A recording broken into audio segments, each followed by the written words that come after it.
Hi, I'm Alexa Ray Corriea, and this is the Game Maker's Notebook podcast coming to you from DICE Europe in Edinburgh. My guest today is a very good friend of mine. I refer to her as the most interesting woman, Lis Moberly. She got her start in audio, is a very, very, very seasoned, very talented RPG writer, worked on Hogwarts Legacy, worked at Obsidian for a while, and is also a design director. She is super cool. I was really excited to do this interview with her. It's just the two of us chatting. We talk craft, we talk state of the industry, and a little bit about her most recent talk on institutional knowledge and why it's important. Please enjoy.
Hi, Lis. Hello, Alexa. Here we are podcasting in Scotland. We're in Scotland right now. Today's show is audio only, coming to you from DICE Europe in beautiful Edinburgh. Edinburgh, that's how you pronounce it, right? It's Edinburgh. I mean, you're asking an American, but yeah, that seems close. But you lived here. You lived out here. I didn't live in Scotland, but you lived in the UK. I did, but I mean, I'm sure they would make the distinction, so. But Edinburgh. Yeah. Apologies in advance if I mangle it with my bad American-ish. We are both writers. That's right. And we make video games. That's what they say. That is what they say. How I do. I want to ask about because when I do this show, the first question I always ask everyone is, "How did you get here?" Oh, how did you get here? Lis, by the way, sidebar, I refer to her as the most interesting woman, and at the end of this podcast, you will understand exactly why. So it's interesting when people ask, "Hey, how did you get into games?" Everyone has their own unique story. But I actually had to break into games twice because I took a long exit from games in the middle of my career. So the first part of my career, I was in audio. I was involved in dubbing for animation. That's so cool. Yeah, and it was also hard. I was actually 17 when I got my first gig. I was a week out of high school, and it was an internship, unpaid. Looking back now, I think that's too young to start in games or in that industry, right? Okay. But I didn't know better. I was just excited, right? And also I needed a job because, my parents being maybe not incorrect, but definitely firm, were saying, hey, you're out of high school. And even though I had worked through high school, they were like, you need to work more to support yourself now that Thanks, Mom and Dad. you're graduated, right? And so As the story goes, my best friend growing up, she had this little, I think it was like a 1983 Honda. It was red, and we called it Haku. And you mean like from Spirited Away? Oh, that's cute. And so we, being really uneducated about how things work, we had really loved anime and cartoons in high school, just like little weebs, even though we didn't use that word yet. And she was like, Lis, I found the address for where they record all our favorite voice actors. Oh no. I'm not going to say which studio this is or the actors involved. And so what happened is we drove up an hour to Burbank because we grew up in Southern California. We drove up an hour to Burbank, and you just imagine you have two teenage girls approach an unlisted address of a recording studio, and they just knock on the door, and they're like, "Hi, is so-and-so here?" And they're like, this guy answered the door, and he looked at us like, "What is happening right now?" And he goes, "Hello?" And we're like, "Hi, is so-and-so here?" Like, these actors that we were really, really into. And he's like, "Oh dear. No." Because in our juvenile minds, we were like, surely this is a 9-to-5 job, and they're just at the recording studio. It's so dumb looking back now, right? But they wish it was right, a 9 to 5. But that's what I thought. And and what I did next, I recommend to truly no one. We do not give advice on this podcast. Do not do this. But I was young and didn't know better. Basically, he's like, no. And he's like, thank you, bye. And like clearly trying to end this interaction. And I don't know what possessed me, but I stuck my foot out and put my hand out, and I jammed the door back open. Got your foot in the door, literally. I literally did. And I rammed it open. I'm like, wait. And he looked at me terrified. He was really tall. And he went, and I was like, can I have a job? Because in my mind, I was like, I need a job, and I'm going to ask everybody I know, right, for a job. And it wasn't even discerning. It was like, it could have been anywhere. And he looks at me like, whoa. And he goes like, how old are you? And I was like, I'm 17, but I'm 18 in a couple of months. And he's like, actually, yes. And that's because it's not as creepy as it sounds. He was really trying to get teenage insight into what they liked in animation and in anime and all of these things. And so he's like, I cannot employ you like readily, but we can do an internship. And if it goes well, then we can talk about what happens next. And that just sort of, that wasn't games, but it started me being connected to the world of what this is, right? And so over time, I eventually got involved in audio and then transitioned over to games, and spent a good time doing that. But, I think that element of kind of having done this very haphazardly is that in my mind, I didn't see the opportunity for what it was. And in my mind, I was like, I had always wanted to be a writer. So I thought, this is the job that I have after high school, right? And I was in it longer than I had thought I would be. And eventually, like, it sounds so quaint now, but it really was my dream to go to college. And so eventually, after crunching a lot for a few years and being a little worn out and having some experiences, I was like, I think I can go to college now. So I thought I left games for good. And I was like, okay, I'm going to college now, and I'm going to become a writer. And I'm going to, I want to also, be a professor. I want to teach. And so I thought, oh yeah, games is like way behind me. But, obviously I'm on this podcast. So yeah, hey, here we are. You can never leave games. You can never leave games behind once the bug has bitten. It has bitten you. I think what it gave me a taste for was that it did show me what collaborating with other people looks like. And hey, it's really, really hard. We talk about that all the time. I think in the industry, how hard making games can be and the collaborative aspect of it. But when it goes really well, when you are really on the same wavelength as the people you're making a project with, it's pretty addictive. There's nothing better, right? And so I actually did, do the whole college thing. I did the whole teaching thing, and eventually found my way back. I had basically, it was when I moved to Utah many years later, and they got me good. And right back into games. But this time I knew I didn't want to go back to audio. I was like, okay. And that was a more formal path that I think reflects more of how people are entering games now, which is, I was actually teaching at a university, and I had a remitted amount of tuition.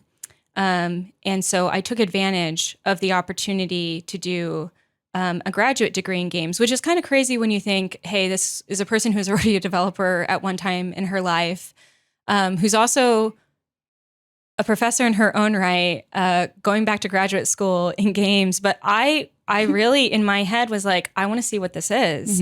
I really did, because, so many people now have done this path. Like half of us, we're very scrappy, no education whatsoever to get into games. But now we have a whole generation of people who do have an education in games and are entering through that pathway. So I did that, and there was a studio in Salt Lake City, WB Avalanche.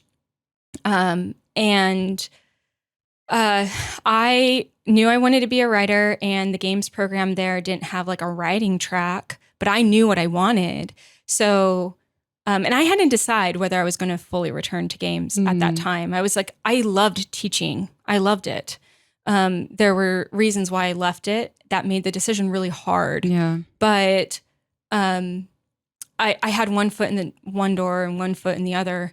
And ultimately, I asked one of my professors, who, Sarah Gates, shout out to her. And I said, hey, Sarah, I know you're not a writer, but do you know someone who is a game writer? I just need to know what has changed since I did this, because I'm sure it's changed a lot, which it had. And I need to know the basics, which sounds really dumb. I need to know, what do I list on a resume now? Yeah. What do you want in a writing portfolio? Because, when I was first in games, a lot of writers weren't actually writers. They were like game designers or producers, the or game whoever. designer that wrote the text. Correct. Yeah. So, there were some writers, but like it had become more formalized during my time away. So, who would soon become my lead, Adrian Ropp, he had, basically he had a medical, he had broken his arm. And so he was at home, and he was like getting, I think, a little stir crazy.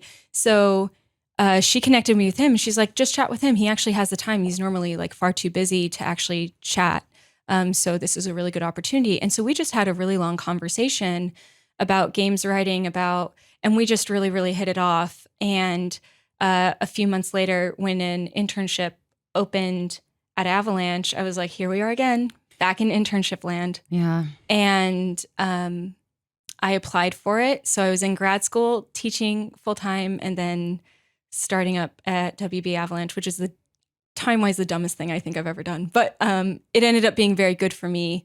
And so all of a sudden I was back in a studio. Yeah. And I applied for the internship, but they didn't actually, they're like, no, that's very silly. We'll put you on staff. Here's a nice job. Yeah. And so all of a sudden I was back in a department. I was back on a team. I was back on a game, but in a new discipline. And that was I learned a lot out of that experience. Anyway, so this has been the longest answer to the question ever. No. Like, how did you get into games? But the answer is I did it twice in completely different ways. But, as usual, the way that you do it doesn't mean necessarily that it's easy to replicate. And I think that's one of the most frustrating things for people to hear when they are trying to get into game development, because it can feel so inaccessible. And so you try to replicate someone else's path, and it can be really hard to do that. You mentioned all of the kids that now have access to all of these college programs. NYU Game Center, the USC, I think FSU has some game programs. And they are like spending their dollars, taking their time. They've decided, I'm going to be a game developer. I'm going to be a game writer, spending all this money, going through these programs. And over the last couple of years, they have essentially like, there's really no career placement support for any of them. And they're also graduating into an industry right now that is a little bit difficult to break into. You and I have spoken at length in many forums about how, and it's come up here at DICE Europe as well, in some conversations I've been having about how right now people are not hiring juniors. We have a junior hiring problem. Oh, 100%. And yeah, companies are, studios, whoever, not a lot are willing to take the risk on new talent. In the discussion I had with the two Expedition 33 developers, Francois was saying that for Expedition 33, they took a risk on new talent, on people that they found on Reddit who had beautiful portfolios or really could program really well or had a hunger for it. And taking that risk really did pay off. And the game is one of the best of the year.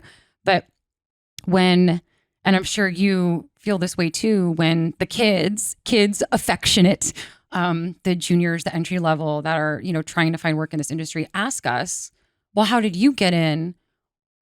Like you and I are not formally trained, really. Like you came in, you came in through audio, took your break, did your graduate, also wrote. I had 3 other careers, three other lives before I got here. I was like you. I wanted to be a writer. I don't know. We've talked about this. I wanted to be a writer, and I also wanted to teach. I was like, I want to teach college kids, and so I went to Boston University for English, knowing I was probably going to get a master's after that. With a concentration, and I also had a minor in Japanese language and literature. So weird, crossover. Yeah, crossover. Because I was a big JRPG fan, and I was a huge weeb, and my whole life revolved around Final Fantasy. And I went through college, and I graduated from college, went to Boston University, got a job in the English department of Boston University as an admin. So I was one of like 3 ladies that opened the department in the morning. I was in charge of like admitting for students that came in and the grad students. I helped manage them. And then at night, I was taking master's classes because BU, I don't know if they do it anymore. If you were a employee of the university, you could take one class for free every semester. And if you wanted to take a second class, it was 90% off. Third class, 80% off. That's fantastic. So on and so forth.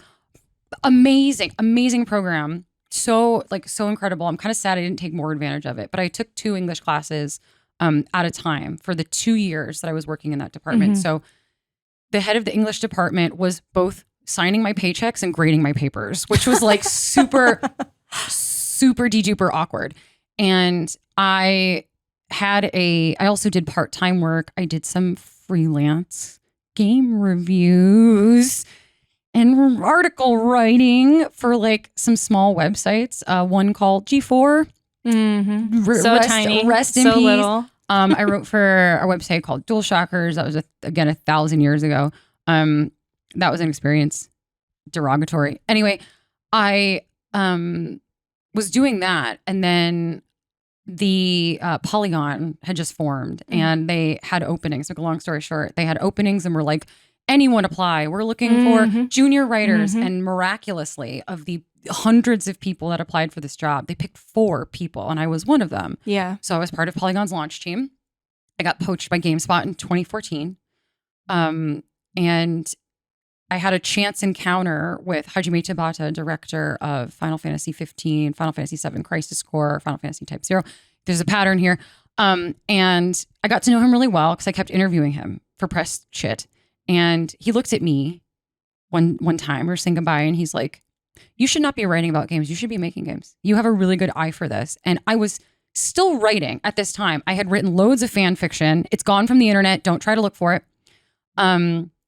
And I had just been writing for myself, writing scripts. I had a novel, whatever.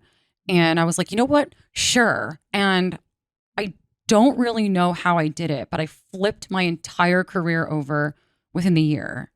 And within a year, I was working for Crunchyroll as a brand manager, which was my I pay the bills job. And I would clock out, go home, and I was writing for indies in the evening. Mm-hmm. And my first published game was Bugsnax.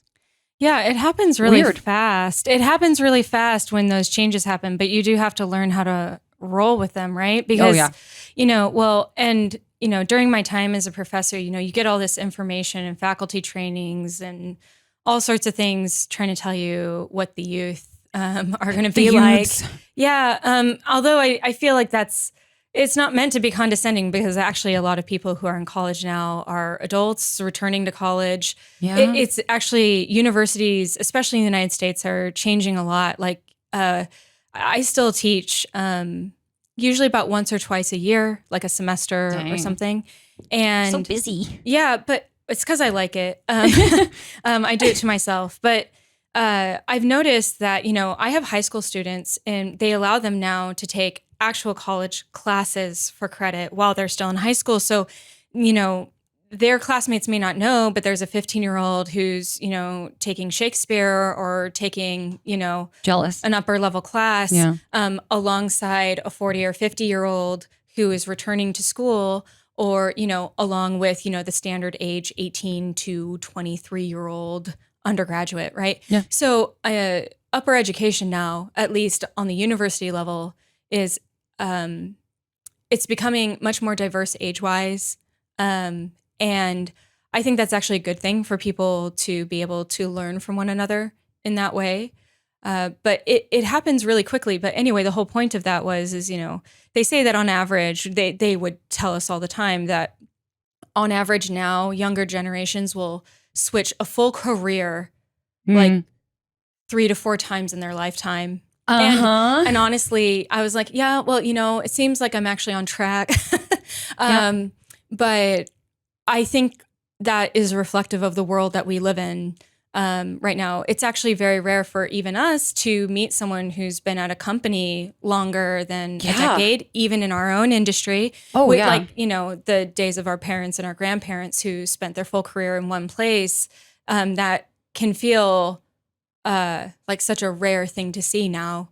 And I don't think that's what our generation or younger expect at all. No. And a lot of people in our bracket, and when I say our bracket, I mean like the lead director, like we are at the top of somewhere in the top of our field, right? Sure. We were brought up, or at least the way that like career, it's like, switch jobs every 2 years, and that's how you get the salary bump. That's how you get the title increase, blah, blah, blah. In games, we're switching every 2 years because shit's getting canceled, or something doesn't work out, or layoffs. Layoffs happen. It's just kind of like the nature of games. Like, yeah. Yeah, I also think it's because, there's been a lot of talk, right, in the last couple of years. When I first started in games all those years ago, production cycles, like the full cycle, sometimes was a year, and sometimes shorter. And 3 years felt like a really long time. Now it's not uncommon to see productions that are 5, 6, maybe longer years, right? And so not only I think that there's also this component to where it feels like people are moving on really quickly, but the truth is that these projects have extended for a really, really long time. And I think that there's a combination of things. I had done a lot of research on burnout with my friend Tim Stobo, who's also a developer. You are the game dev authority on burnout. It's you. I feel like I need to share that with a lot of people, but you've been the loudest. I've been very loud about it, but I feel like anyone who's gone through burnout becomes their own authority on burnout. But I think that generally speaking, we have talked to so many developers. We heard from just countless developers over the time that we were looking into this topic, and oftentimes there's a combination of problems. Like if they say so many of them talked about how they had been on a project for 6 years and they were creatively and toasted, physically worn out, right? Thinking about the same thing over and over. They were just chomping at the bit to move on, but it felt like moving on never came Yeah. because it just kept going and going and going. And that's not the only, like that's not even the main contributor of burnout, but it was one of those things that came up over and over, right? Like people, we're in an industry of creatives. And so the ability to express creativity, to make things, to feel like you're growing in that creativity, I think is really, really key towards sustaining yourself in this industry for the most part. It's not the only thing, but it is a factor. Some of my amazing former colleagues from Cliffhanger are some of the smartest engineers I've ever met, and they came from Monolith. They worked on the Nemesis system. We were talking after the unfortunate closure in spring, and they expressed to me, you know, I'm so sorry, you know, this is really sad, and they were like, you know what, we just want to ship something, and I think that sentiment is true for people that sit on projects for 6, 7, 8 years and leave before ship, go somewhere else. We just want to ship something. And it's kind of hard, especially as a writer, where I think when we go looking for work, people look at our portfolio, they look at our, people look at shipped titles.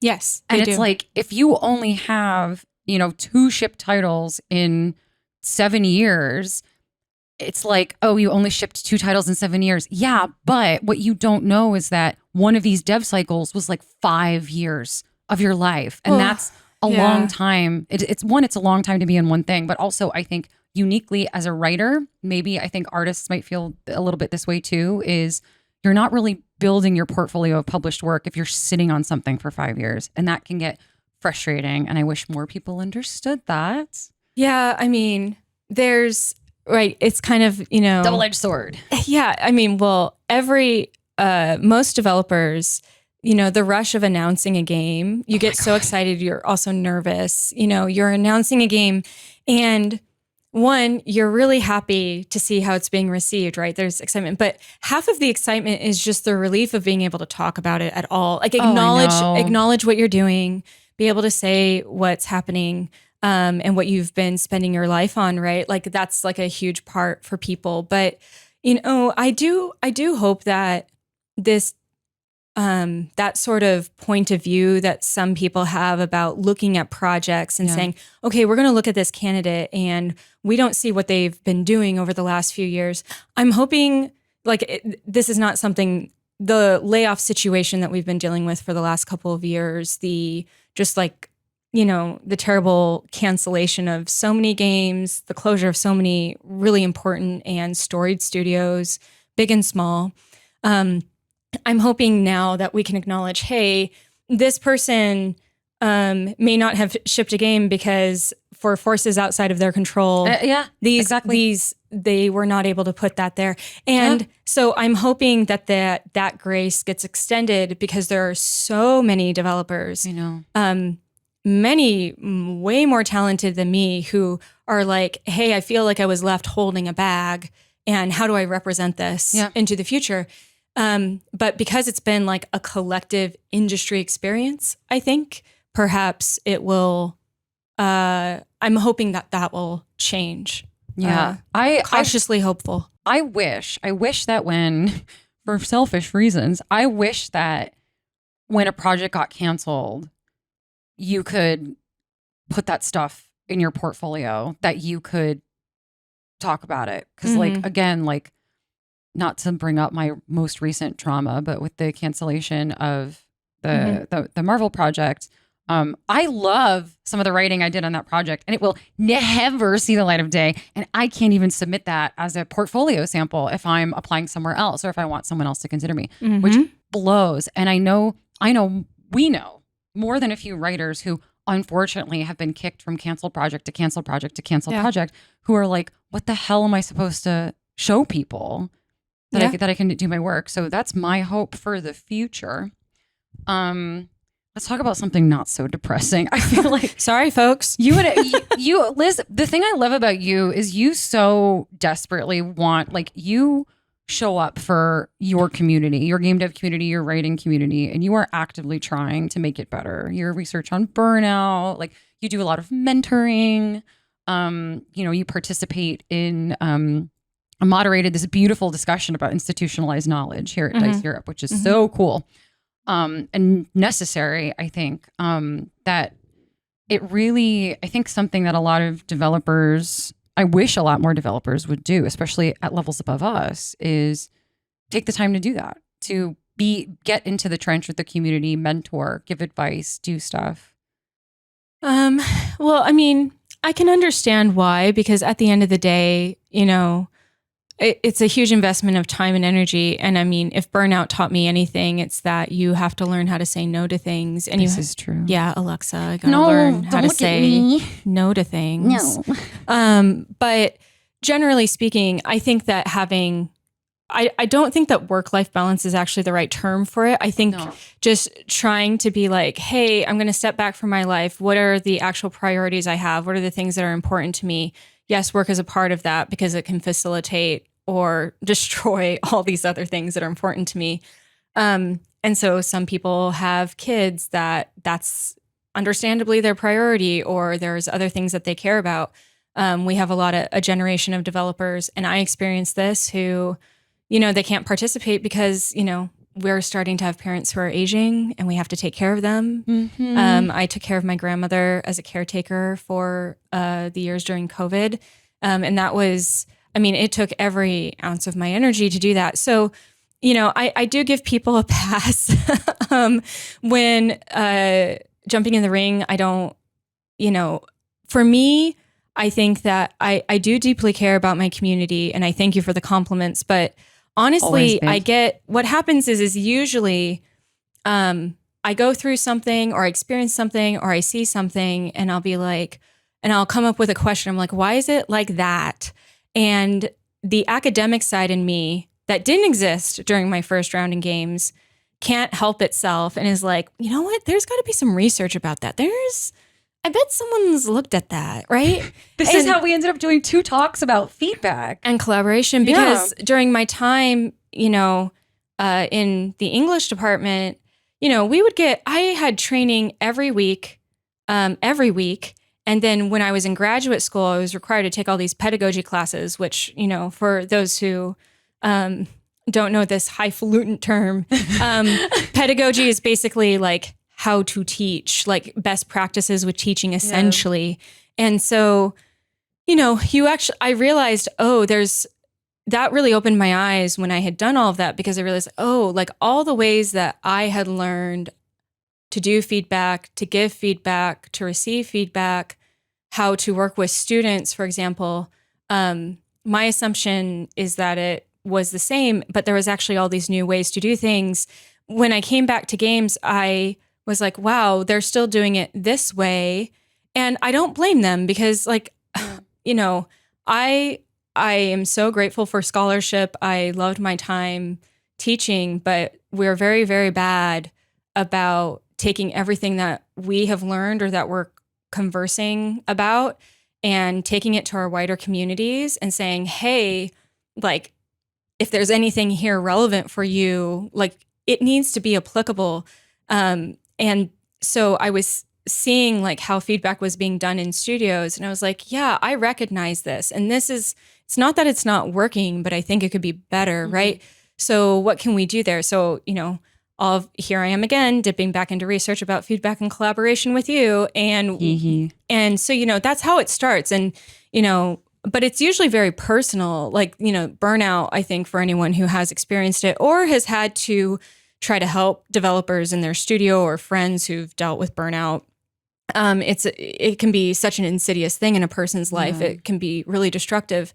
And I had experienced burnout twice in very different ways. One had been crunch-induced many years ago, and then the C word. But the second one, I was so confused by, because I was like, I have not worked an hour over 40. Why do I feel so destroyed? Like, I didn't understand what had happened to me at all. It was so confusing. I was like, I haven't worked overtime and I take my PTO, and like, what's going on here, right? Like, and so I was like, you know what? Like, Lis, you know better. Like, go where the information is. And so that's how that journey started. And once I get a bug in my ear with a question, I can't let it go. I watched you go. So, yeah. So right now I'm on an institutional memory knowledge. Kick.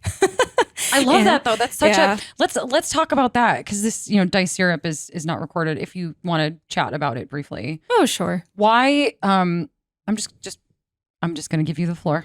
Okay. Well, everyone, institutional memory is ... No, so institutional memory, most people know the term institutional knowledge if they've been in a corporate environment at some point. And the more academic term is institutional memory. And essentially, it's the collection of experiences, values, expertise, history that comprises a group. But the caveat is that it's not documented or written down. It lives in the people, it lives in their memory. So, when you go for drinks with your buddies after a long day at work, and the person who's been at the studio for 10 years is John on about all their war stories and the history of the studio. And this is why this director makes that weird decision you don't understand. Yeah. It's whatever. That's institutional memory. Yes. At work. It's stuff. Yeah. It's stuff that would never in a million years end up on a Confluence page, Correct. End up on a wiki, end up on the Miro board in documentation. And I think when you were, after your talk, I forgot who I was talking to, but they were like, that's the kind of stuff that like you kind of have to document. And I'm like, but there's just some stuff that is not like, it doesn't belong in the GDD. It doesn't really belong anywhere. And it can only really be orally passed. Well, and that's the thing. They find that this is so great because I'm talking to another writer and also a very good friend. So I think that one of the key things that they have found in the last few years about institutional memory is the importance of storytelling as being one of the most important vehicles for passing down institutional memory to people who have not been at that company, in that group for a long time. And I find it so interesting that they came to this conclusion because a lot of this research has been done actually precipitated by governments, governments being really anxious about the fact that the older generation, not just of politicians, but civil servants are retiring or leaving, and that the people below them don't know how to run government. They haven't learned these lessons. And I know that's everyone I can imagine right now is like, oh my word. But, that's the sort of thing where they care about that. They care about passing on their institutional memory to the next generation. But the question is like, how do we do that when a organization either as old as ours or as big as ours, it's not always a big institution, but it can be, how do we pass on the stuff that's important, that's really hard to document? Yeah. And so I think that those are the sorts of things that are kind of at the forefront because, we have a generation of developers who are actually starting to retire for the first time ever. Yeah. Retire. Those sorts of things. We are at that point. When I started in games, I felt like everyone was in their 20s, and that's not the case anymore. We have several generations in a studio. And that has created its own problems, right? Which are separate from this. But the fact of the matter is that the depth of knowledge that older developers have, how can that get passed down to people who join a project or studio, haven't spent time with that design philosophy or those tools, or just how people interact with each other at the studio, kind of like the unwritten social mores, those sorts of things. But also, how can you make sure that the institutional memory you're passing down is the right memory to pass down? Because as anyone in this field of study will tell you that as important as the proper memory is, you also have to choose what to forget. Institutional forgetting is what they called. Yeah, you got it. You do have to allow. Memory is not static. Memory is always fluctuating. So, like, for example, if I remember this instance when I was a little girl, and I loved like just egg and cheddar omelets. Like I could eat one every day. Classic. Protein. And so my mom would, understanding that I loved it, would make one every single day. right? Aw. But no matter how much you love a thing, eventually you'll get sick of it if you've had it too much, right? Uh-huh. Yeah. And so one day, my mom had gone to Costco, and you remember those Welch's fruit snacks, like the cherry ones? Yes. Okay. Oh, God. Yeah. Yeah. Good, right? So I loved those. Those were like Lis catnip. And I wanted one of those packets so bad. And my mom's like, you have to finish your omelet if you want this Welch's pack of fruit snacks. Oh my God. And so by the way, I'm like 6 or 7 at this point. And so me thinking I was just like brilliant, put my omelet in the trash and covered it with a napkin very badly. No. No. So it's like it's my first memory of a lie, right? And so my mom, of course, found it because I was like, Mom, I finished it and I ate my fruit snacks, right? And girl. Then like within 5 minutes, my mom discovered the fruit snacks. Oh my God. And the omelet situation.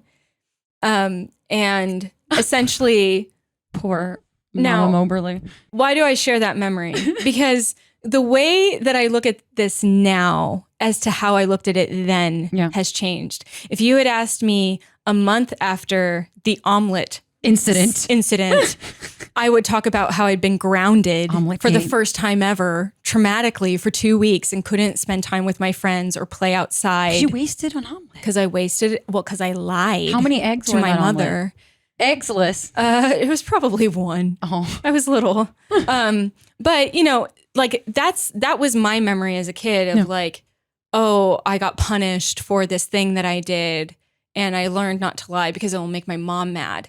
Now, as an adult, we can all look at that situation and I'm laughing about it, right? It's hilarious that I thought I was so crafty. So slick. So there.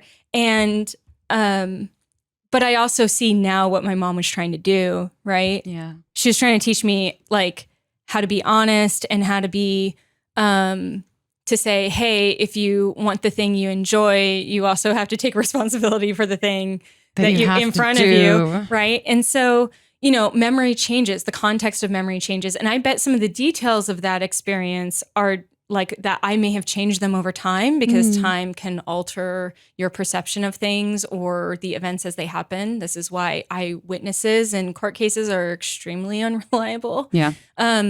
So, memory is not static. And what that means is an institution's institutional memory is only as successful as they can allow one for that memory to adapt and change with the necessities that the studio requires or that the team requires, and that they choose to forget the things that are not servicing them. Because, you can use institutional memory for bad, right? Like you can say, this is why we do things, and it's reinforcing a practice that is actually hurting people, right? But it is also one of the key ways in which the strongest organizations, and in my opinion, game studios, do their best work. Yeah. So when it's done the right way, I think it's very powerful, but it has to be done very intentionally. But yeah, there's always like, a side of something where it can be used incorrectly. So that's how I think about it. Yeah. So regarding institutional knowledge, where does it come in when you're thinking about all of these new studios where it's like, I don't know, maybe like a very small number, like 4 or 5, whatever, small core team leaves a AAA studio, forms their own studio, starts hiring a bunch of people from all over. Like, is there still institutionalized, goddamn. Yeah. We should be institutional knowledge. Like, does it exist? Does that core team have a responsibility to like push that I'm going to say institutionalize again, institutional knowledge It's okay. to the team? Or is there a responsibility there to kind of assimilate these new cultures? I ask this question because I dealt with this directly when I went to Cliffhanger, rest in peace, great people. but a lot of them came from Monolith. There was like quite a large number. And then a lot of people from, I had come fresh off the Call of Duty boat. I had people from Rocksteady that had rolled off Gotham Knights. One of our progression designer was a rewards designer on WoW. We had people came from Arcane, people from all over the world, all these different studios, different genres, different, whatever. And there was definitely a tension between the guard from the old studio and their pipeline of doing things and the way that all of us had been used to. And I think about that when I was listening to your talk yesterday. What do you think the role is there, or does it not have a role in a new studio? So I want to be clear here. There is some research and work that's been done looking at how long it takes teams that are newly formed or have been together a long time, how long it takes to ramp up or be successful and stuff, but it's not in the context of games. I mean, I do think games is so unique in that it relies on so many interdisciplinary factors when oftentimes companies that have been looked at or governments are looking at a single type of product or a single type of result. So there's some difference. And also there's a lot of unknowns here. So some of this is going to be my subjectively informed opinion. Great. And some of it not, but all of the caveats aside. So I will say that from what we saw studying burnout, we noticed that there was a high number of developers who had been on some of these newly formed teams or who were new to a studio with a team that was new to them. Okay. And that created a collision course that was really difficult. But for new teams, I think there's a difference between teams that have formed between people who have worked together before and actually do know how each other work. And so maybe there's a group of them and they form this studio versus all these people, they may have been friends, but they actually haven't worked on project together. Mm-hmm. And or their approach is, we are going to get the best of the best to do this thing, right? And I understand why they try these approaches because, I mean, you would think, hey, if we're going to get best in class or I'm going to get people who I've always wanted to work with and I finally get this opportunity to do that, like I get the allure of that. I do. And so if you're in a situation where you have that going on, the problem is you're trying to do two things at once. Mm-hmm. You're trying to, figure out how to make a game, which is always hard in any situation. Any game that ships is a miracle. And especially if you're building it from the ground up. Because, what people forget is like, hey, you just left a studio that might have a couple decades worth of tools and infrastructure and pipelines. And now you got to build that all again from scratch, right? And so there's the project level of it. And then there's just, how do we work together? And you're figuring all of that out too. And that is a deep, deep challenge. And a lot of people don't overcome that challenge. And I don't think that's because they necessarily did anything wrong or there was something there. But, the teams that seem to be the most successful in the long run, they start very small. The people who were in that core team had worked together prior. At least there's some connection each person has to someone else. Yep. And they start small, they scope small. They don't try to be like, we're going to get the best of the best and we're going to make the biggest game ever, right? That can be really tough. So they start small. And this is the key here. We've noticed that the ones where the institutional memory is strong, their team stays together for the most part, long term, and they keep building on the type of games that they want to make. They don't bop around genre to genre a bunch. They're going to change, they're going to innovate, they're going to make alterations, but they're constantly saying, okay, we just made this game. How can we take this stuff that we learned and make it even better? And then make it even better. And then 4 games in, all of a sudden they've hit the jackpot. So those are the sorts of things where it's about seeing long-term growth and believing that long-term growth comes through the knowledge and the steady relationships that come from teams who've worked together for a long time. I do want to leave one caveat, and then I'll let you break in here. Asterisk. Is that you were talking about juniors earlier. Yes. So I think you said that people see it as a big risk to hire juniors. And I understand, because if you only, like, let's say you got a hiring freeze at your company and you only got one slot and you're like, I really need someone who can haul ass, right? Like, I need a senior in here. I need an adult. Yeah, right? Like, unfortunately. And that's the feeling. And I've been in that place, right? Where you're like, I don't have the ability to mentor and I need someone who can really like lift, right? I would say though that I actually think it's a huge, massive risk for your studio long-term if you don't hire juniors. And the reason being is that there's two reasons for it. First of all, they not only do they bring perspective and, a fresh set of eyes, you're going to have to mentor, but also they're going to come up with new ways to approach problems you may have never thought of. All of that stuff we've talked about.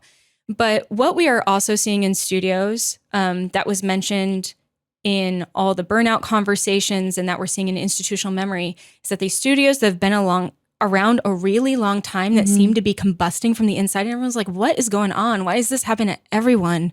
Right? Is that because of all that churn on the bottom end, how do you raise up leaders within your organization who have been there long term? Yep. Who started maybe in QA or as like a junior producer, a junior designer, a junior engineer, and they have seen that journey. And they've been able to like really understand the ins and outs over the course of several years. You could really be cutting your studio off at the knees if you do not allow for that growth to happen. It is so much more of a wild card to hire in a game director, a creative director, a really key lead role from outside the studio who has no context of the studio. Yeah. It's not that it can't be done. It has been done very effectively. It happens all the time, but you need that junior talent, and you should invest in them because you are investing in the long-term growth of your team. Yeah. Because no dev forgets the first major project they were on. They just don't. Yeah. It's so formative and it shapes them. And so you have the opportunity to really inform the way that they see how games are made. Yeah. And if you invest in them and allow them to succeed in your company, they're going to be in it for the long haul. They'll be the ones who stay. Yeah. So I think that people typically leave when they don't see a future. Yeah. Or when they don't feel invested in. Yeah. So I do think it's a mistake when we don't hire juniors, just because I feel like then you don't have the institutional memory, but you also do not have like the developed leadership in your company to take over. So, it becomes harder to find those leads or those directors when people retire that you really, really have confidence in to do that work. So, yeah. I remember this, exactly what you're saying, being the hardest part of my journey into dev. I joke with some of my older veteran colleagues that like, when we talk about the industry and we talk about this, we talk about hiring juniors and whatnot, it's, they're like, I walked into a building in the 90s and said, I can use a computer. And now they've had a very long, lucrative game dev career. Yes. No tea, no shade. Like, good for you. Amazing. I was still crawling in the 90s.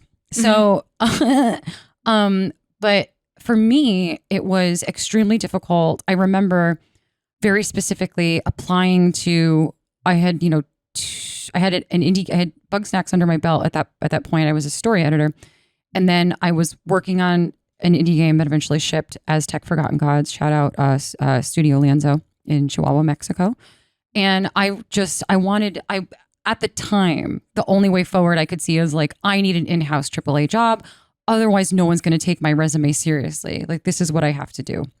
And I remember applying, going through these interview loops, and at the end being like, sorry, like, we loved your writing. You're clearly very talented, but we need someone who is shipped. We need someone with AAA experience. We need someone who has actual dev experience. And I remember getting one really brutal rejection, took the writing test. Writing tests, another big asterisk issue. Just test generally. Test in general.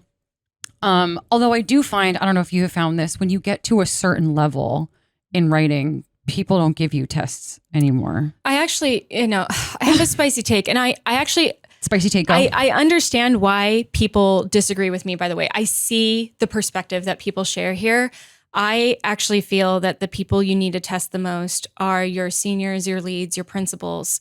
That's not a spicy take at all. It is. I definitely have people who disagree with me on that one. Well, here's the thing. If you're gonna lead and manage, or you're hiring someone to lead and manage, and you and I have talked about this, craft skill and managerial skill very different, are completely separate. You could be a phenomenal writer and be a shit manager, or you could be an excellent manager and maybe not a strong craftsperson. Yeah. So, I mean, and some studios split those roles intentionally, right? Some of them do.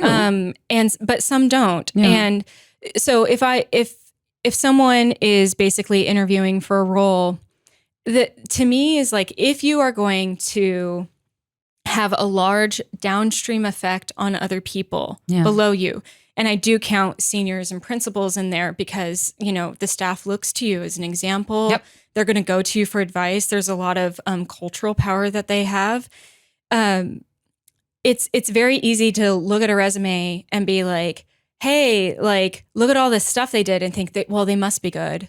And that's not to say that they're bad, but you actually don't know for sure if their writing is the fit that you need for your project. It's less about whether they're capable and more about like, is this actually the sort of work that is best for this team and for this project?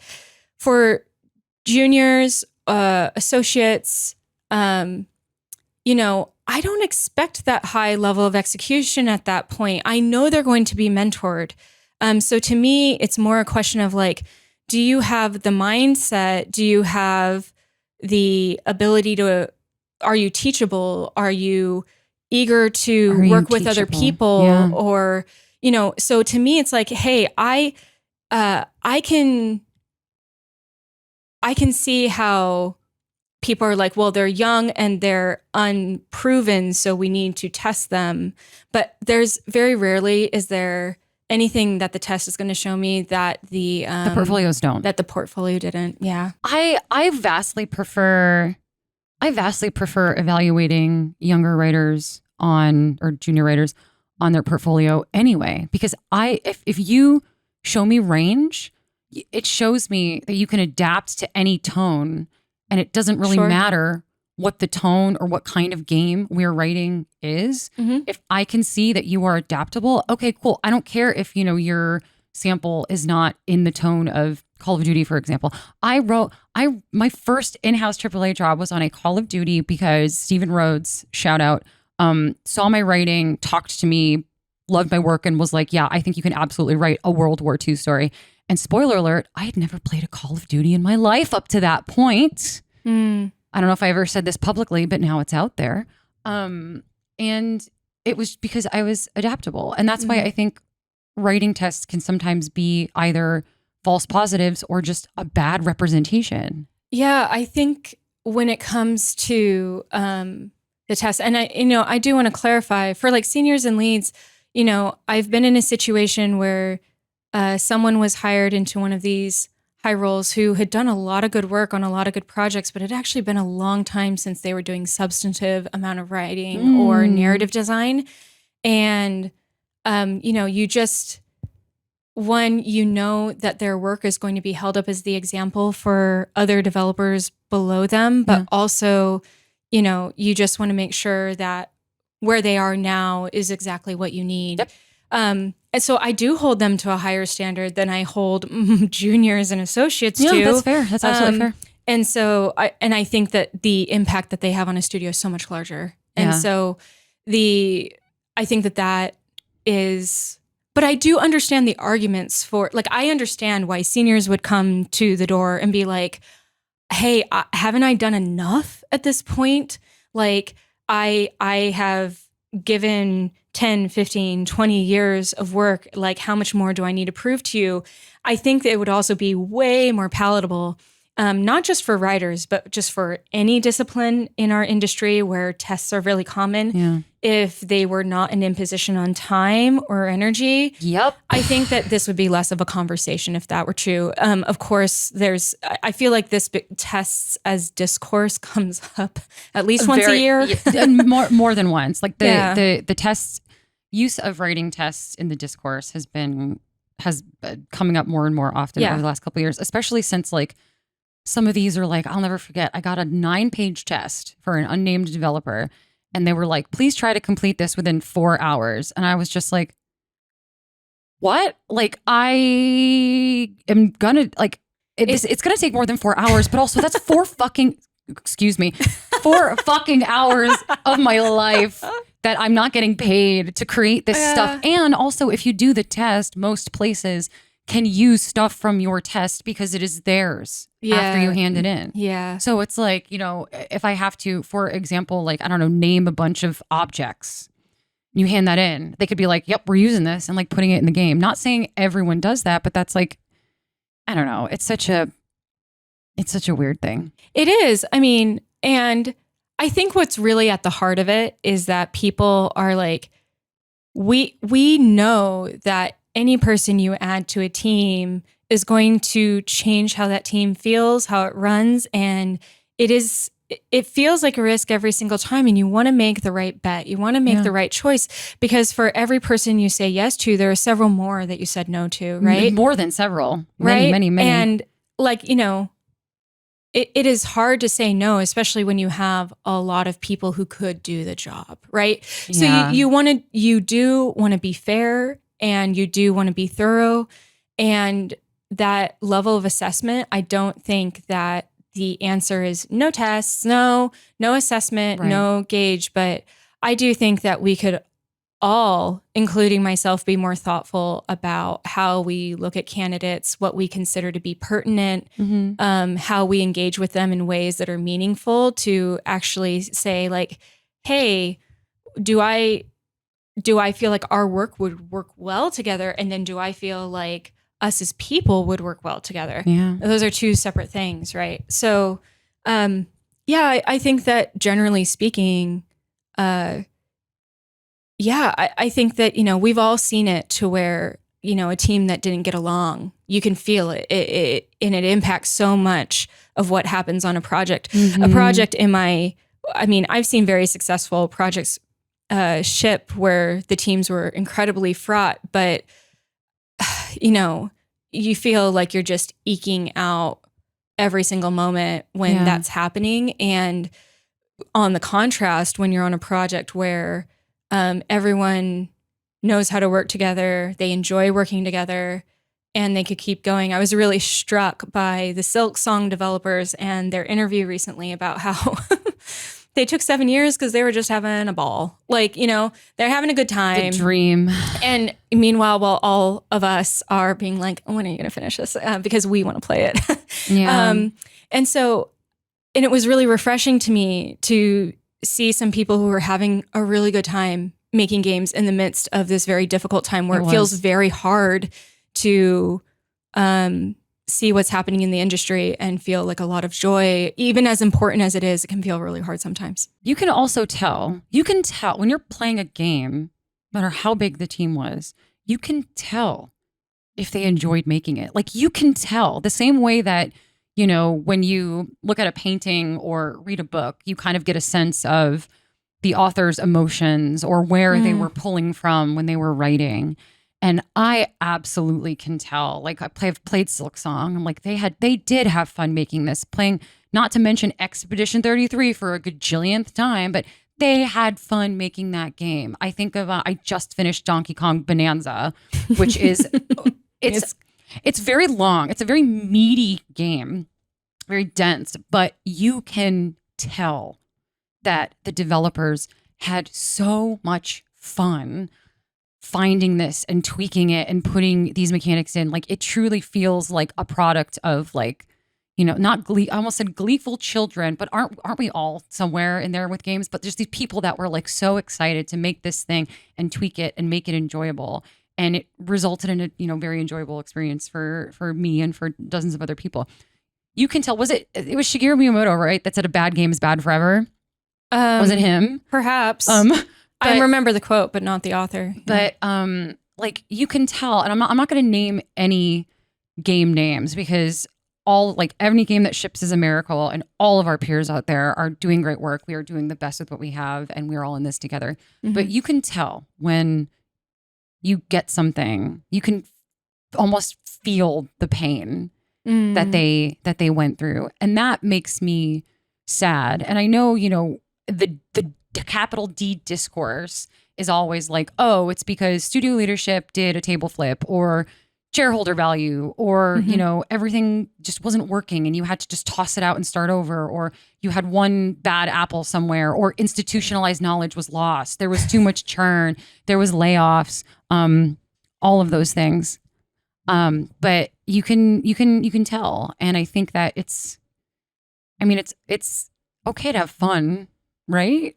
Yes. But we have to address these issues. I think we need to be more proactive with that. Well, yeah, it's learning how to have disagreement or differing opinions, and in a way that doesn't bring out anxiety, tension, or just like, dare I say hatred, right? Or animosity. Because if you are going to collaborate with people, there are going to be moments where you don't agree. So all the time.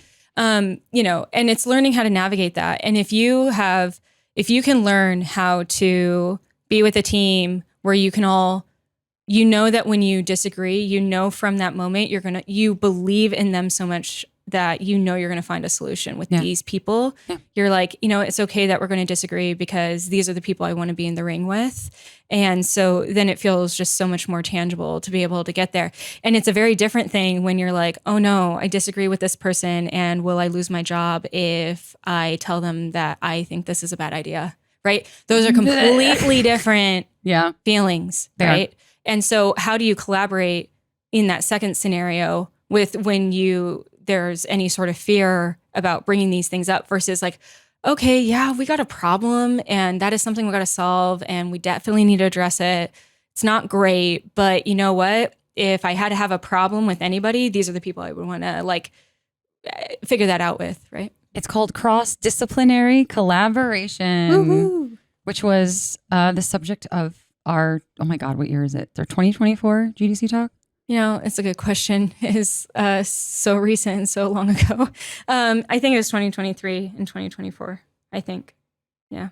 So what year is it? It's 2025. Okay. Yeah, it was 2024.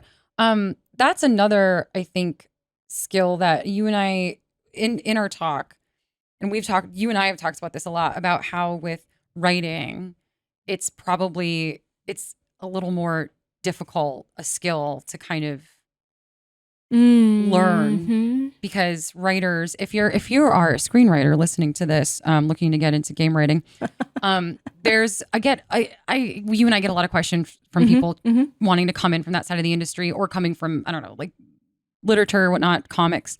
And I think the biggest misconception is that, you write the game script, you hand it in, and then they go off and they make the game. The first challenge there is, it's being made live while everything else is being made live. But two, you're not writing in a vacuum. You're almost never writing in a vacuum. No.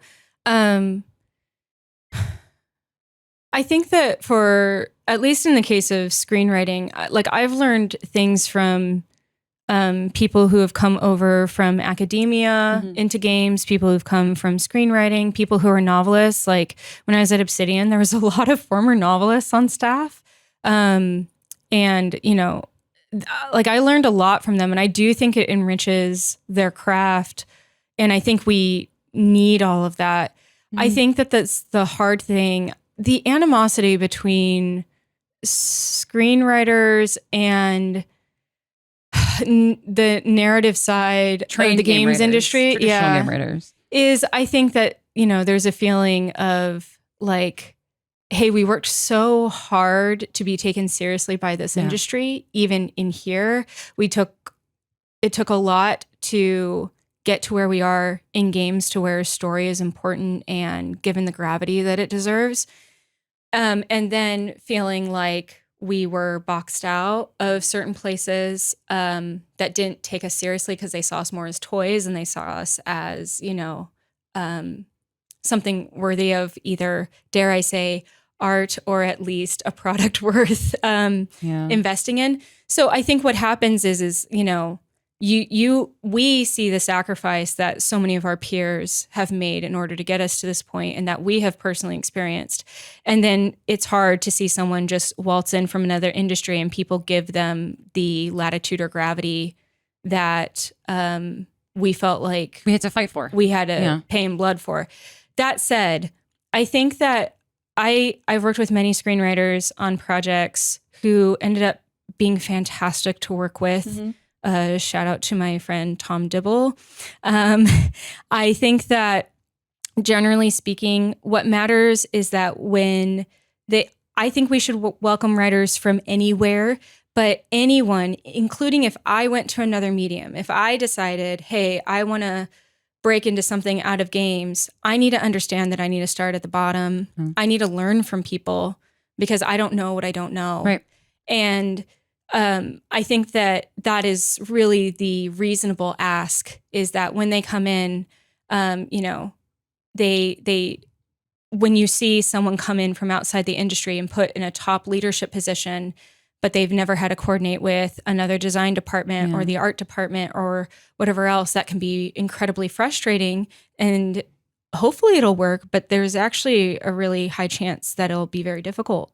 Yeah. So I think that generally speaking, we need to give a little bit more grace to people from other mediums coming in and be supportive. I want to see writers and narrative designers of all industries lift each other up, especially in this time when we have much bigger challenges, in my opinion. Yeah, we have bigger fish to fry right now. Right. Like, I mean, other people to fight. Like there are real threats to like our discipline that exist right now. And I think that all of these things are solvable problems. Yeah. And I think that they take a back seat to the larger issues that are facing our discipline and then the games industry at large. So, if people want to join us in the ring, you're welcome. We just ask that you take the time to learn from people who've had to go through a lot of effort to get where they are. Yeah, you have to learn our rules. We're not gonna. Well, and we have to be open to the things they can teach us because they can. They have so much to teach us, and we really need to be open to that. It's no one likes the person who's like, well, this is the way we've always done it, so we always have to do it this way, right? Like, even as I talk about institutional memory and that being so important, if you're not open to ideas that could actually help you grow in the right way, then staying still is like moving backward. Yeah, you're right. So. We could yap forever. For literally forever, but we can't. I mean, we could, but we can't. Yeah. So the most interesting woman, storied game designer, narrative designer. Stop. No, I know. I will continue. What is your biggest piece of advice for, we talked about juniors earlier and we just talked about people wanting to come into the medium. What is your biggest piece of advice from your journey that you would like to impart? For like people trying to come into games? For anybody in games. For anybody, oh my gosh. Or juniors. What is your big list takeaway? I wish I had something profound to say. It's going to be profound anyway. No. I'm trying to think here. The biggest regret that I have from my time in games is not understanding my own boundaries because I was able to cross them for so many years. And what I mean by that is when I experienced burnout this last time, it nearly leveled my life. It did level my life. And it's taken years of recovery, both mentally, emotionally, and physically. And but it also had a huge impact on my career. And I had run so hard, and I'm not even talking about crunch. I'm talking about like my academic work. And I had it had paid off for me. I had been rewarded for all the work I had done. And because I kept being rewarded for pushing really hard, I kept going until all of a sudden I found myself completely unable to do anything whatsoever. And I had turned into a person I didn't recognize. And I don't just mean like physically being tired. I meant like my personality was someone I didn't know. And I was like, how did this happen? And I didn't even know how to crawl out of that hole, right? And I was very fortunate to have a bunch of people around me who were very patient and loving. And for the first time in my life, I was forced. It wasn't a choice. I was forced to have to say no to things. And I was forced to have to be like, what actually matters? And who do you want to be? Both as a developer and as a person, and is this aligning with any of those goals? It sounds like such a basic thing, but when you're in the flurry of a project that you care about, and when you're trying to survive just life generally, make money, keep doing the things you want to do, help your family, be there for your friends, all of those things, you can get lost in the middle of it. And if you don't really take a step back, what happens is at some point you are going to pay that cost, and you may not think so, but it is going to come for you. Yeah. And so you really have to, I just urge people to put thought into, how can I make sure that I as a person am sustainable and can show up for myself long term? And there is no studio, there is no game or project or creative endeavor that is worth the price of your health and peace of mind. So I think that most people would agree with these things. I think most of people would be like, yep, I felt that. But I feel like we're really bad at following advice that we know would help us. So, you don't have to do it the hard way. There's nothing noble in the sacrifice there. There's nothing noble in it. If anything, I was just like, okay, there was a lot of time on the couch spent with my cat. So, Marigold. Yeah. Cute little burnout cat. Burnout cat. Yeah. I love Marigold. Beautifully said. Thank you so much for allowing me to bully you into doing this. You're welcome. This is great. Yeah. For those at home, this is not my typical lane, but I adore Alexa so much that I was like, okay, I will do it. And it's been a pleasure. It's actually been really enjoyable. I've always loved talking to you. You too.